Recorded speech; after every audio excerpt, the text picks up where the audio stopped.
Hello, welcome to Reel Film Snobs. I'm Angela Yeager. I'm pleased to have with me on the show today my good friend Bryan Null. Welcome to the show, Bryan. Thank you. Thanks for having me.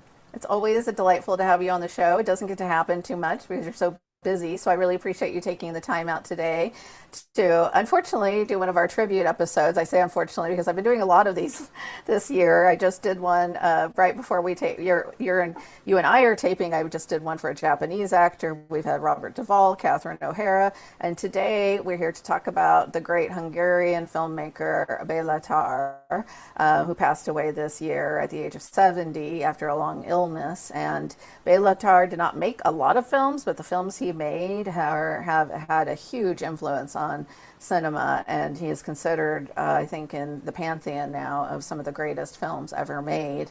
And we discovered, I'm trying to remember how this came about. Maybe you remember better than me. You have a better memory. We discovered a common fondness for this Hungarian cranks films. And I think, do you remember when we first started talking about that we both liked his films? Well, it had to be sometime. I discovered Tar during the pandemic, early in the pandemic, when Film Society of Lincoln Center made Damnation available because it had not been available for well Yes. over 20 years. And I consumed it and watched it probably 3 or 4 times once they did that, and became a Tar fanatic at that point, and then consumed all of his films. So it had to be sometime in that era. And it's so interesting to me because you are such a overall optimistic and cheerful person. Not cheerful in like the "Oh, I'm an idiot" cheerful, but like you try to stay optimistic generally. And Béla Tarr's films are very dark. That's what he's known for, in fact. And so I was really shocked when you told me, "Oh, I watched this film Damnation," and I just couldn't. I just loved it. I watched it, and I watched it again and again. So I'm curious to you, what stands out to you about his films? Well, first of all, they're utterly beautiful. I find Tar's work to be some of the most beautiful cinema that's ever been created, both aesthetically and just the way it hits the viewer. Um, it's been called slow cinema. I think that's a little bit of a misnomer. I know why it's called that, because the stories unfold very slowly.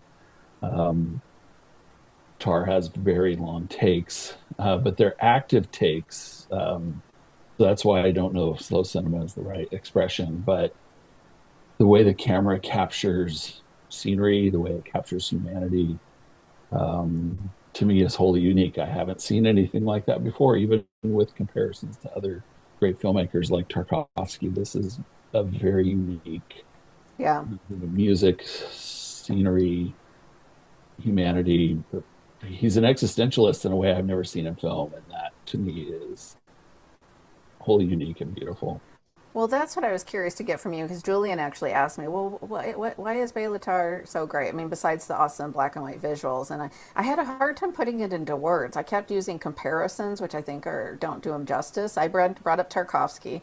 I said, oh, well, he's like Tarkovsky, but without the spiritualism. From the perspective that Tarkovsky, I think, was definitely more religious, and that comes across in his films, or had religious, if not like organized religion, spiritual. Whereas Béla Tarr has been very clearly an atheist or agnostic in his views. Um, so I think that's it, but that's not really getting at. So yeah, I'm curious for you to talk a little bit more about it because you have a philosophy background, a philosophy degree, and more Yeah. about that existentialism. Yeah. Well, he's clearly interested in Nietzsche. I mean, that comes out very clear in the Turin Horse's last film, which we'll talk about. But what's also interesting to me is he can't seem to help but have some spiritual elements. There are some spiritual elements in each of his films. They're very under the surface, but to me, that speaks a little bit to what's going on here. He has stated he's an atheist. Um, he also has that sort of somewhat typical atheistic anger towards God that comes across in every one of his films, which is also Hmm. interesting and a little Right. Nietzschean to me. Um, but that wrestling is part of what is fascinating to me. He is wrestling with real human issues. And he comes from a place, I mean, these are Hungarian films, they're richly Hungarian. He comes from a time of his entire life was an oppressive place. That's going to be another theme in his films that we'll talk about. Um, and he talks about what that oppression does to to the depths of humanity. I'm going to use the word soul, even though he probably wouldn't because he's a materialist. But he talks about what oppression does to the soul in all of its forms in these films, and that's interesting to me. That's something I believe. Hmm. That oppression does that to the human spirit, soul, the depths of who we are. Right. And I And think I there's think that then, was something he was against, right? He was against oppression yes, of people. So that's a yes, common line, regardless of his beliefs in God or not, is that he believed oppression, yeah, undermined the human spirit and was destructive. yes. And then there is an undercurrent then of a call to action, which doesn't necessarily happen in his films, but it's there. And Yeah. so to me, that's inspiring. And also the way he makes his movies is inspiring. There's something about that slowness that it's challenging for the viewer. It also adds a layer of suspense and it adds a layer of vulnerability to us as the viewer. The longer we linger on something, it makes the actors in the scene vulnerable. It makes us vulnerable. I've never seen that in a movie before. Yeah. So that's what makes him a master, I feel like. And He is a master, yeah. yeah, And we will dig in here to four of, I think, considered his four greatest films by and far, and four of the only ones that are available, unfortunately. A lot of his earlier works from Hungary from the early 80s are hard to find. So let's kick it off with our first film. This is the one that you mentioned, but this is the first one we're going to talk about, Damnation from 1988. It's about a depressed man who's in love with a married cabaret singer or bar singer who performs at the local bar, which is called the Titanic with a K, which is just. When I watched this movie, Brian, because this was one of the ones I hadn't seen yet, and this was your favorite, and as soon as that bar opening shot, very slow, goes into the bar, I thought, oh, no wonder you yeah, love this film because you love films with a great bar, and the bar is central to this movie. So he's in love with this woman who's married, and he's trying to figure out a way to get rid of her husband because he thinks this will be a way to get closer to her, and things do not go the way he wants. That's, talking about Béla Tarr's plots of his movies are very difficult because they are not plot oriented movies. They are about character and philosophy and the visuals, but I wouldn't say plot is like a big emphasis. So what I just said is a kind of an outline of lots of things that happen, a lot of things that don't happen. yeah, And again, some of the scenes in this movie that are just absolutely mesmerizing. The bar in itself, the bar could be its own character in the movie. It is its own character in the movie, the yeah, Titanic, which I just love. It's called the Titanic. And these locations in his movies, all of his films have these amazing locations that look like, and I think about the place where they live in the Turin horse, which we'll talk about later, but like they look like he found these places and you think, where in God's green earth did he find these places? And people don't realize that a lot of them are sets. He's not like making a documentary. He is world building just as much as someone making Lord of the Rings. It's just that it's so like you feel so in it that you don't realize that this is a fictional world and that this is a built world. And that yeah. to me is the magic of Béla Tarr. Yeah, it's extraordinary. Like the opening shot is a primary example because it's this carousel of coal. It's on these lines in the sky, kind of like our power lines, Yeah. and you're just seeing them creep along, and then but the camera pulls back, and you end up being indoors. You're viewing it from indoors, and it's over this man's shoulder, so he's watching it. It ends up being our primary character, and then you just see this puff of smoke out of his head, like he's been smoking a cigarette this whole time. And it's gorgeous, but you don't understand your perspective until the ending of the shot. It's quite remarkable because you're hearing the sound, you're thinking it's this exterior shot, but the camera's very active in the shot. So Yes. I think when people think slow cinema, they think, oh, he just sets up the camera and you just watch stuff happen. And it's nothing like that. These Oh are no, the camera is incredibly, almost always moving too. yeah, Sometimes yeah, it's not, they're not quick. I mean, I think in one of the films they mentioned, like, oh, in the one we'll talk about next, there's only like 150 takes in a 7 hour period. So yeah, he has long takes, but that does not mean the camera isn't doing something. It's yeah, often moving, but very slowly or in such subtle ways that you don't even realize it at first. And then you realize the camera's been moving and you're kind of jolted. Like, oh, it's yes, been moving this whole time. yeah. And these strange things happen. Like my favorite character in this film is this, she's just called the coat check woman. And, but Oh, I she, love this is the her. spiritual element. She's like a prophet. In fact, she walks up to him while he is betraying this person. And she quotes verbatim from the scripture. She quotes from Ezekiel. And it's this prophecy of essentially you will be judged in the same way based on the actions you are doing. Mm-hmm. So she tells him that be careful what you're doing because your judgment will be the same as what you're doing right now.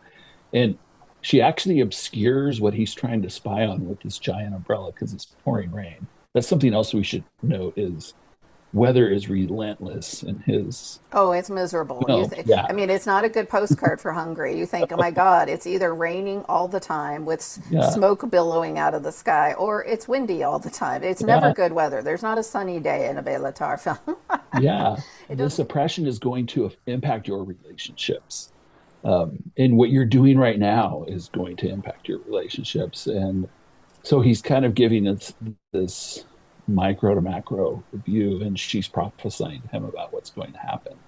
So he does have this is the beginning of that spiritual through line, I feel like. And thus the name even Damnation, which is so interesting for someone that claims to be an. And I Yeah, think you're right. You know, there's always an old joke about atheists that no one talks about God more than an atheist. Which yeah, I think someone talked about that with Ricky Gervais once or something like that. But it is true because I feel like the characters in his movies often are also often obsessed with ideas of God or thoughts of God or what you know. yeah, So it's at the very least it's in the story. And here with the title, even Damnation, you think like the damnation here. I think for our main character, he's kind of damned to be in this kind of cycle of misery, like yes, he created in a way for himself in this case. yeah. And he is definitely not a hero in the story, at least for my read. No. One of the beauties of these movies too is they're almost hidden. Not a lot has been written about them. Damnation was, as we noted, was unavailable for many, many years. I've read a couple of essays that I completely disagree with, and maybe I'm wrong about my Mm. interpretation. But I've read some that kind of view him as a little bit of an anti-hero, and I don't view the like I view the ending way differently than some essays have viewed the ending of this film. So there's a lot of scholarship that can be done on Tar because of the lack of availability of his work. Yeah, no. You Which, should take it on, Brian, yeah, because we need more. It's hard to find his movies, yes, and it's hard to. I mean, luckily they're more available now. You can find them on Canopy or Criterion Collection, but most of these are not like distributed well, so which is really unfortunate. We should move on to our next one yes, because it's 7 hours long. We can't take 7 hours to talk about it. Wait, this one's yours to introduce. yes, yes. So his next film, actually, he had planned to make prior to Damnation, but because he knew it would take a long time to make, it ended up being the next film. It's called Satantango, or I would like to say the Americanized version is To Dance with the Devil, but it is called Satantango. It's based on a novel by Laszlo Krasna-Hurkai, which I'm going to mention now because actually all of these four masterworks um, have some collaboration with uh, Krasna-Hurkai, who it's fitting we're talking about this, won the Nobel Prize for Literature last year. Oh, did he? Yes, He's still alive. Oh, that's good yeah, to know. Yeah, because he wrote all of these, and yeah, yes, it's amazing. yeah, it's a great collaboration. Also, the composer who he collaborates with on all these films, Mahali Vig, plays one of the primary characters in this film. Actually, who the one who could be maybe considered the devil in this one. But the story is it's a small village that is completely remote. It's made remote by all the mud from all the rain that falls. No one can get to this village. It's like an estate farm community that has been shut down. They're owing money that some of the villagers want to steal. But there's this mysterious character that everyone thought was dead that is rumored to be returning. The folks living in the village all seem to fear the arrival of this man, played by Holly Big. And as they prepare for this arrival, they kind of party the night away. Some terrible things happen. I should note there may be a triggering event that occurs involving the depiction of cruelty to an animal that, if you have sensitivity toward that, I would call that out because it is very difficult to watch. Very difficult. Not Yes. real, unlike, No. for Yes. instance, some of the Herzog's animal cruelty. Yes. People to this day still do not believe that what happens to the cat in the movie is not real. Yes. Myself, when I was watching it, I had a hard time. I kept looking away. It is It is very very hard to difficult. watch. And that also goes to show you what a master he is, because he was like, we had a vet on set the whole time. The cat is fine. Yes. But you were watching it because you're like, how did he do that without her? I mean, you just, it's Yeah. so real that it's so upsetting. Yes. And it portrays it's a young person who does this to the cat. Yeah, a And child. it portrays, it's clear in the scene that she is doing to the cat what has been done to her. It's utterly heartbreaking. Um, Almost difficult to it's difficult to watch, it's difficult to fathom, and that's part of what is happening here. This is a next level oppression. In the first film, Damnation, we saw relationship oppression. Here we are seeing the oppression from the state in a way. That's what I believe we're seeing Yeah, depression it's from his the most government. political film, a lot of people feel. Yes, yeah. And this gentleman who's coming to town, Irenaeus, has made a deal with the government, and essentially he is going to oppress them through trickery. And it's masterful. He uses these tragedies that come in the film as a means for trickery. In the meantime, it's announced at the beginning of the film that this church is 5 miles away, and it's the church bell is broken. But the film opens with us hearing faint sounds from this church bell that we know is actually supposed to warn the town of incoming danger. Hmm. And I think that's interesting that you hear the faint sounds of warning. We find later that even the warning that we're hearing is the wrong warning. So that's, I think, um, Tarr signaling the failure of the church in my mind, Hmm. to warn anyone of Which also goes with his oppression. suspicion of any institutions, right? Yes, So he doesn't believe, he was, his political beliefs were an anarchist. He believed that most systems of government, if not all yes, systems of government, essentially oppress people. And hard to see that he's wrong these days, yeah. I think. Well, But yeah, he has some great, and this film is, I think, in a way, a political allegory, a masterpiece of political allegory. It's yeah, not in your face about it, but like you said, it's all there, and it's all about different ways to oppress people. yeah. It's a masterwork as well. I mean, it's over 7 hours, and you're mesmerized the entire 7 hours. There are these sequences where he's following Irenaeus and his friend, and the wind and rain is beating down on them, and these scenes are just magnificent. The garbage is just swirling around them. Those to me are scenes I could just watch on repeat. Oh yeah, yeah. Incredible. Um, and the dance that the villagers do as they're waiting for Irenaeus to come, it's like eat, drink, and be merry, for tomorrow we die sort of stuff. And they are utterly plastered. They can barely stand. But the dancing is almost violent. It's so interesting. Yeah, almost like not like moshing, but it kind of reminded me of the physicality of it. Yeah, yeah, Had this aggressiveness that I thought this is interesting for villagers in a small, in a yeah, folk town. yes. But yeah, I again think this is a masterwork. I mean, I think all four of these films are masterpieces, and this is just something I can't imagine any other filmmaker doing. No, it's not my favorite. I think just because of the length. I mean, it's really hard to sit down and watch 7 hours of bleakness. Although, ironically, I read this interview with Béla Tarr where he said the only film of his that wasn't a comedy, this is literally said, is the Turin Horse, which is the last one we'll get to. But he Yeah, said the rest, because someone said, "Oh, I thought there were funny elements in your films." He goes, "Good, you finally saw it. That all my films are comedies, except for the Turin Horse. That's not a comedy." That's what he said. But I thought, oh my gosh, that's his idea of a comedy. There is some black humor from time to time, but I wouldn't call them comedies. That's for heck sure. Okay. well, there is a moment here though where like everyone's so secretive, like they're secretive about this money that they're going to steal, and then Irenaeus comes, and this kid knows everything that's happening in the village. It made me laugh because everyone is acting like they have these secrets, and then this one kid just spills everything that we've seen in the first like hour and a half of the film. He gives it to him in a 5 minute rundown, and Yeah. I thought that was hilarious. So plus the doctor who's out for brandy, that whole Uh-huh. thing is hilarious. So anyway, Just there's all these little sides. Yeah, there's a lot. I mean, there yeah, should be a lot going on in a 7 hour movie for yes, sure. So let's get on to our next one because this one I'm really excited to talk to you yes, about. yeah, and I'm happy we're excited to talk about Werckmeister Harmonies, which came out in 2000, and I was most happy to revisit this one after I revisited it because I had seen it before, but I appreciated this more than any of the others on this revisit.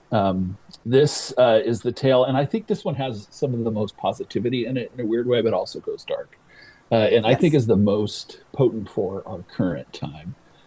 Mm-hmm. Werckmeister tells the tale of this innocent who delivers mail in this somewhat lovely town. It starts differently than the others. Starts with him at night delivering mail and newspapers throughout this town, caretaking for family relatives. But then this circus comes to town with this giant stuffed carcass of a whale, which sounds unreal, but this is the truth. And then along with it is this prince. With the prince and the whale come this lack of clarity, this foreboding, strangers to the town, and it shifts the town in terrible ways. This is, in my mind, oppression via charismatic leaders and via entertainment that distracts us from reality, which is why I think it is most for our current time. And It's it, also, oh, sorry, no, sorry. no, go ahead, please. Well, Please I go. like when you said it's most for our current time. Yes, the distractions of entertainment, but also the quickness to which the town people. It doesn't seem like it takes most of Oh them my any time goodness. at all to just start turning against one another, start to get suspicious.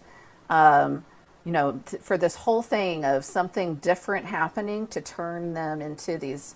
You see at the beginning, the townspeople all seem to know each other, if not totally friendly, because of this like weird Eastern European, Hungarian aloofness to everyone. Yes. There's a cordialness that just completely disappears and people become vicious. And I also thought about that with our current political climate, like how people start to turn on one another, and it turns into this viciousness that this one young innocent, who is, I think, the closest thing to a hero of sorts in any of Yes. Tarr's films, is so bewildered by, because he has a naivety to him where he genuinely kind of likes people, and he doesn't see the whale as something scary or dangerous. He keeps bringing up it's a God's beautiful creation. Isn't it amazing that somewhere in the world something like this exists? He says that over and over to people. He's viewing it more from a sense of wonder, and when he says that to people, their reaction is like, I don't know, I think something's wrong. And they're just like, Yeah. Yeah. Well, yeah, and I love that he views the whale. It's in a truck. It's what's so interesting about this film. It's a whale in a truck, and he yes, touches it, and he genuinely does view it as one of God's creatures, and he views it as God having a sense of humor that God would create something like this. And I'm fascinated by a scene in this film where the creator of the whale, of the circus, but the creator of the stuffed whale, has a conversation with the prince. And the prince is just a shadow, and it clearly looks like the devil in my mind, the prince of darkness, because you just see the yes, shadow of the head. And uh-huh, in my mind, the prince in this film is a version of the devil. Another spiritual take in this film where the prince is definitely manipulating and has overcome the creator in this film. And he's influencing these masses. And shortly after that, we have this terrifying scene where the masses um, rip through this hospital, just causing destruction, um, which bookends a beautiful scene at the beginning of the film, which also is a scene of wonder of the orbit of the earth and the moon around the sun that's created by this barroom dance by our hero. Two of the most masterful cinema cinema scenes in the film in terms of camera work. They are yes. absolute masterworks. The Uh, first scene, in my opinion, this is just a personal feeling, and this is another one like you that I think I didn't appreciate it as much on first viewing. I think that's probably true for all of his films. I loved it a lot more this time. That opening scene in the bar, again in a bar, I think yeah. is one of the Yes. greatest opening scenes in all of cinema, period. Oh, yeah, absolutely. It almost made me emotional to watch it because it was so Yes, beautiful it's and it's so beautiful. sweet. It's just wonderful. And then to bookend it with the tragedy at the end that we see, and what it does to Janos, our main character in this film, is heartbreaking, frankly. Yes, it goes dark. Yes, Unfortunately, we only have 3 minutes, and I want to get to our next film. yes, It's yes, hard to talk about his films in only 28 minutes, I'll tell you. The Turin Horse, his last film that he announced beforehand, this will be my last film. This is all I have to say. I have yes, said what I want to say, which I think is beautiful. Like some of his other films, co-directed. I haven't had a chance to bring her up now by his lifelong partner, Ágnes Hranitzky. I'm probably yeah, saying that wrong. She was his editor on all of his films, and thus he gave her a co-directing credit because of the importance of editing in his films. This film, bringing up Nietzsche, apparently there is an incident in the city of Turin that happened with Friedrich Nietzsche, where his final breakdown into madness, he saw a cab horse being beaten by its driver for refusing to budge. And he started embracing the horse, and Nietzsche soon went mad after that. That's the kind of taking off point of the movie. The movie's not about that, which right, a lot of people are confused about because it opens with this story, and then it's not about that. What it's about is a man who lives out in the middle of the most hellish place on earth, a place where it's just windy all the time. I'm not a big fan of the wind, so this movie got to me more than the rain ones because I was just like, my God, I would go running, screaming out of this place because it is windy, and not just a little windy, not a breeze, like gusts of wind, wipe you off your feet, windy all the time around their house. And they have a horse, and the horse starts refusing to move. And he does beat the horse in one scene in the movie, but it's not a long take, and it's not really the point of the movie. It's more that they all start to give up. Then they can't get out, and all these things start to happen to them. Some gypsies come by and put a curse on them, but it's not really thinking that the curse is actually what happens. It's really them going about their ritual day to day lives in kind of just. It's very like extreme poverty, and like here this is our lives. I put on my father's shoes and we eat our boiled potato, and then I go fetch water out of the well. It's kind of this just their lives are just sort of fixed in this just routine tasks. yes. Yeah, and in my mind, the Nietzsche thing fits because it's the person who declared God to be dead, who, essentially Nietzsche says we killed God by our actions. We don't need God anymore. And then this film is the depicts the undoing of creation in the reverse order of the Genesis account Mm. in a way. Water goes away, light goes away. They're staring out at the tree of life that is Right. just dying in this windswept world. Creatures are dying. He says we can't even hear the worms in the walls anymore at one point, for the first time. Life is painful. Even eating the potatoes is painful. They eat them hot, and they can barely touch them. Yeah, with no butter or salt seasoning, Yeah, it's just, anything. yeah, it's so painful. But again, beautiful. I mean, the shots are incredible. The camera moves. That opening shot of the man and the Oh, horse, again, I yeah, think 7 minutes completely unbroken, but it not moving. yes, Again, very important. We see different angles: the horse's face, then the man, and then from the side. And I found it spellbinding. I was like, I can't keep my eyes off this. Oh, we're running out of time. I'm so bummed. We'll have the RFS after show. Stay tuned. We're going to keep talking about Béla Tarr. Have a good day and good movies.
Okay, now we're going to do the RFS after show. This is where we run out of time, but we want to keep talking. So for our YouTube version of our show, we continue to talk because we have a lot to talk about. We were talking about Béla Tarr, and Bryan and I have more because we ran out of time to talk about the Yes. Turin horse. But I wanted even some other things that I didn't get to say about that neither of us probably got to. But Yeah. one thing I have to talk about Turin horse was his last film. It's also the newest one that I watched, and I was really, yeah, it was really hard to watch some of the scenes, not because this one is not as violent as some of the others or really violent at all. It's just, I felt so horribly for these people. They're just, their lives were so miserable.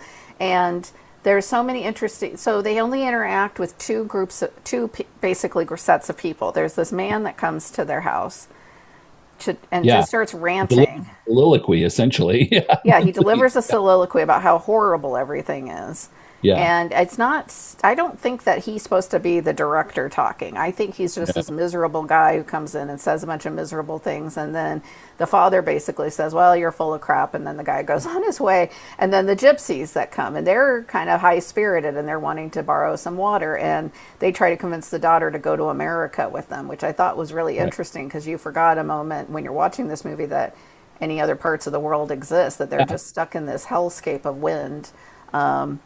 And again, with the wind, all created with wind machines. The place that they live in was built, even though it looks like a cabin that's been on the earth for 1,000 years. I don't Yeah. know how he does it because the wind looks Yeah. totally real. It does not look like a wind machine, and the rain does Yeah. not look like rain machines, which are obviously, you can usually see those in movies. Like you can see because it's coming in a certain direction. But even when they look outside, it looks like the wind's blowing everywhere all the time. And I was like, how, I don't even know how he does it. That's why I get bothered when you read a lot about Béla Tarr and people talk about him being a social, like in the vein of social realism.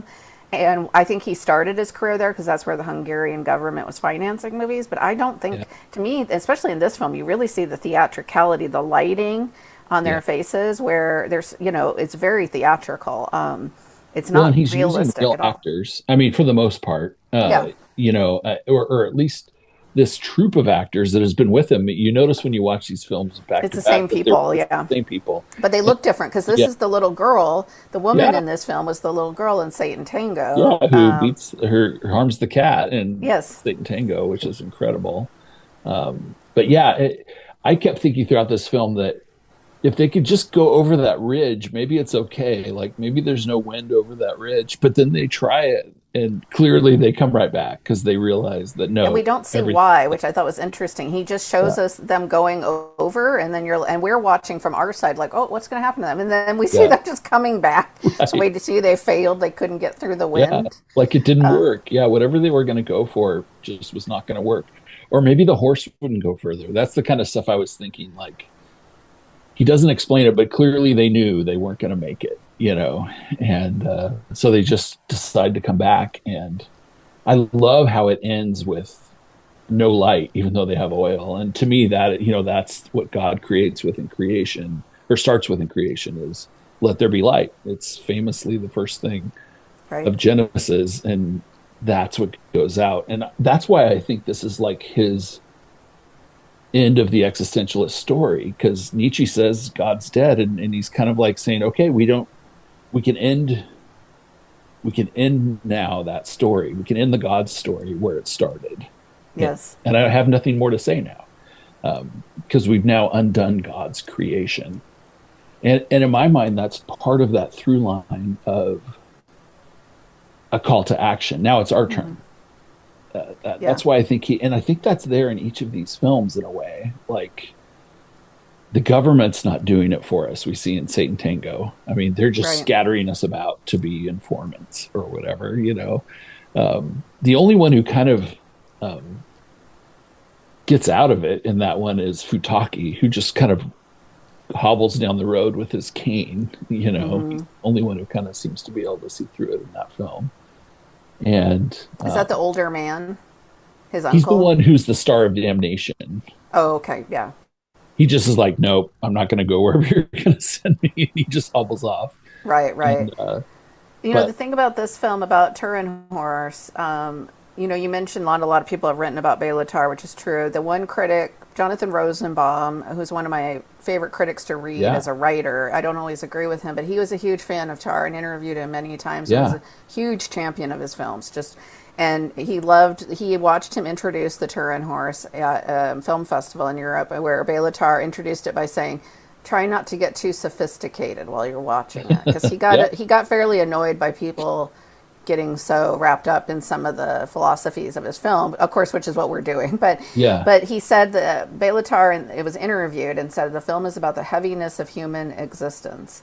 And then he said, he talked about why this was his last film. In my first film, I started from a social sensibility and I just wanted to change the world. Then I had to understand that problems are more complicated than that. Now I can just say it's quite heavy and I don't know what is coming, but I can see that something is very close, the end. Which I was like, Yeah.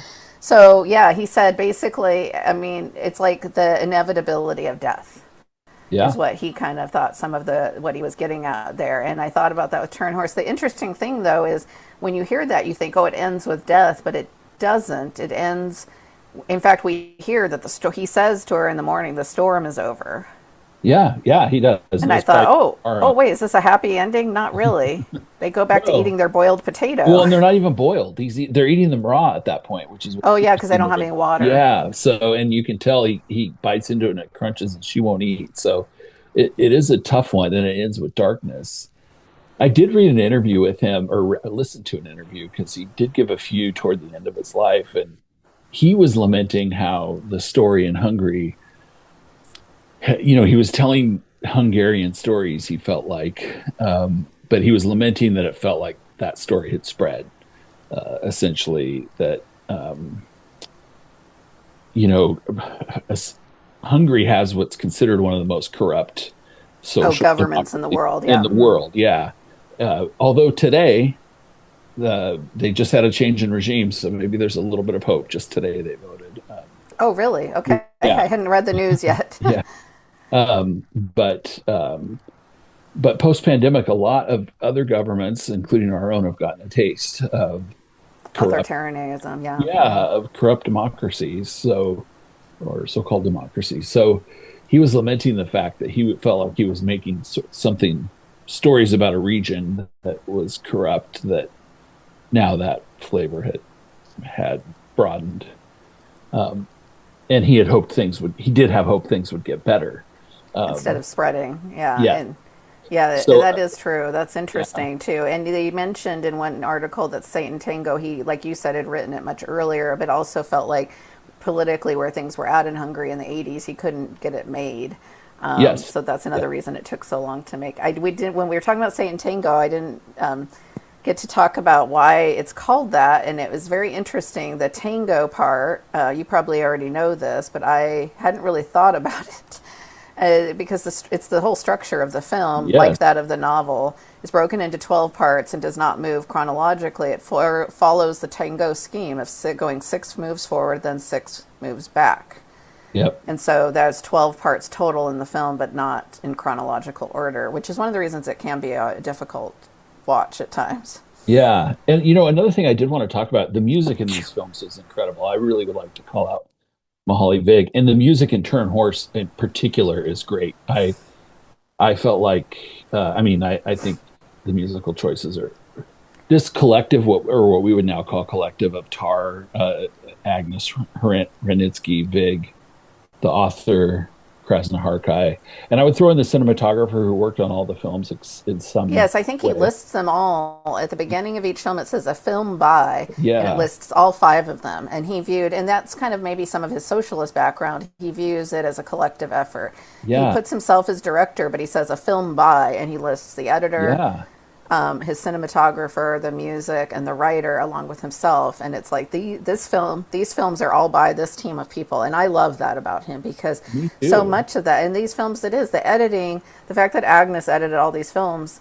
Going back to his very first film is essential. The editing is essential to the film. The music, my Yeah. personal favorite is probably Werckmeister Harmonies for the music. Yes. Yeah. I love the music. It's good in all the films, but I love it particularly in that film. And the photography, obviously, I mean, it's just like some of the most Oh, amazing good. still images ever put to screen. I am really sad I've never gotten to see any of his movies on the big screen. I would want one of the shorter ones. I think he Yeah. would like Satantango to be seen without an interruption in a theater. Yeah. I don't think anyone can go 7 hours without a break to go to the Yeah. bathroom. Um, but that's my opinion. So, Well, I did give this analogy to somebody because they were like, "Who could watch a movie for 7 hours?" And I said, "Hey, people sit at home and watch college football for 7 hours on a Saturday every week during college football season. So somebody could sit and watch a movie. I mean, granted, you do need an intermission to use the restroom, but that's true. College football yeah, isn't quite the same as a Béla Tarr film. I would prefer Béla Tarr yeah, myself to that's what college I'm saying. football. Though I'm saying, yeah, I mean, we can do 7 hours of a movie. It's not, you Yeah, can't but I don't criticize seven agree with hours. him that you. I think you need a break, if Yeah, anything else, to go to the restroom. But I think even just like, because the film is divided into parts, you can almost, yeah, take breaks at one of those junctures. yeah. So, but I haven't got to see any of his films on the big screen, so that would be a Either, great goal to have. yeah, And I think there, I don't know why more of them aren't on Criterion. Workmeister Harmonies is the only one that you can buy on Criterion yeah. Collection. And I don't know why, because he seems like he'd be ripe for that. I'm assuming it's a rights issue.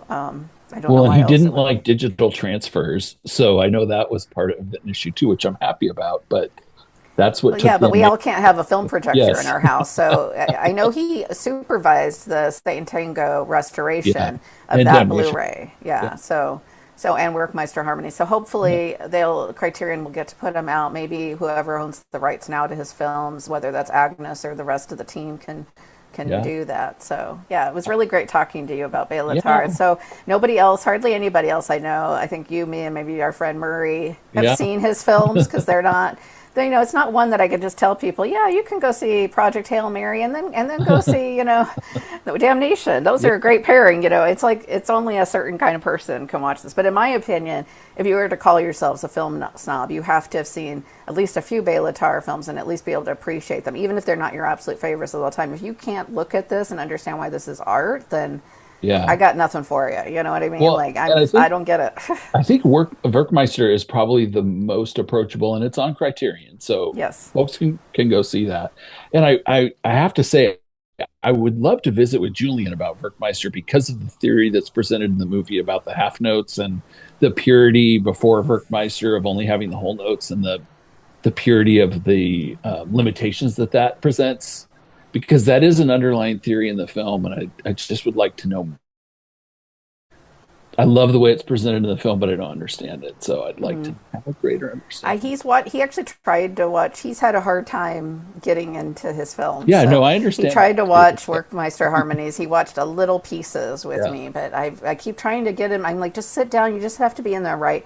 I do think you have to be in the right frame of mind. You yeah, have to kind of you have to be relaxed. You have to be ready to just yeah, like take it in and breathe. And yeah, I don't know how to explain it other than that, but you just have to be in that frame of mind. You can't be in a rush. You can't be distracted while you're yeah. watching a Béla Tarr film. You have to be ready to, just be in the zone. I would say you can't be in a rush or a rut because this will take you deeper into the rut. Yeah, that might have Right? been the Yeah, bad timing for me this week with a couple of these. I was like, wow, okay. yeah, I wasn't feeling good yeah, before, but now I feel yeah. just as bad. But maybe we could just show him the scene where he explains the Werckmeister harmonies, because I really would like to understand that better. Yeah, I think he's talking about Western tuning would be my guess Yeah, there, but yeah, I would like to show that to yeah, my husband as well. So it would be fun to see what he thought of that as well. I do want to cap that off by saying, even though I talked about it being depressing, one of the things that comes up is like Michael Haneke's films, who's a filmmaker that makes very depressing films. I don't feel like his films are depressing in the same way Haneke's films are. no, I often don't leave, like, when you leave Haneke's films, you often feel like, oh, I was just destroyed. What's the point? Because I think maybe Tar's films are so beautiful, it's almost hard to feel yeah. that depressed. Well, and Yeah, he leaves me thinking, and that is never depressing to me, frankly. yeah, yeah. If he leaves me wrestling with something, I'm energized by that. That might be my personality, and I don't mean energized like excited, but it energizes my spirit to leave something wrestling with who I am as a human, and that's what Oh, these yeah. movies do. So that's why I'm okay diving into the darkness a little bit here, because it makes me wrestle with what it means to be a human. So I can do that. Uh, I don't want to do it on my darkest days, but I'm okay doing it most other days. So, Real film snobs and people with philosophy degrees, take note. Watch some Béla Tarr, yeah, honor his legacy. He made a handful of really some of the greatest films ever made, and for that reason, he deserves his own tribute episode. So there we go. Thank you, Brian. thank you for And having me.